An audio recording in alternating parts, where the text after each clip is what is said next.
ചരിത്രത്തിൽ അതുവരെ ദേശീയപാത വികസനത്തിന് ഒരു സ്റ്റേറ്റ് ഗവൺമെന്റ് പണം മുടക്കിയിട്ടില്ല.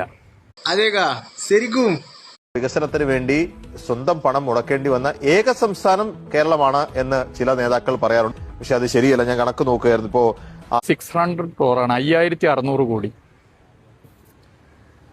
അതിന്റെ കാര്യം പറയുകയാണ്. അത് പിന്നീട് കിഫ്ബി ഫണ്ടാണ്. അത് പിന്നീട് കടമെടുപ്പ് പരിധിയിൽപ്പെടുത്തുമ്പോൾ ഈ 5600 കോടി ഡബിൾ ആവുകയും ഏകദേശം 12,000. 5600 കോടി 12,000 കോടി ഒരു സംസ്ഥാനം ചെയ്തിട്ടുണ്ടാവില്ല. മറ്റേതുള്ള ഓക്കെ. പക്ഷെ ഈ ഇതുള്ള കറക്റ്റ് ആയിരിക്കും. നമുക്ക് നോക്കി നോക്കാം. 600 കോടിയോളം എന്ന് അദ്ദേഹം പറഞ്ഞു. 5580 കോടി രൂപയാണ് സംസ്ഥാന സർക്കാർ ദേശീയപാത വികസനത്തിന് ഭൂമി എടുത്തു കൊടുക്കുന്നതിനടക്കം ചെലവാക്കിയിട്ടുള്ളത്.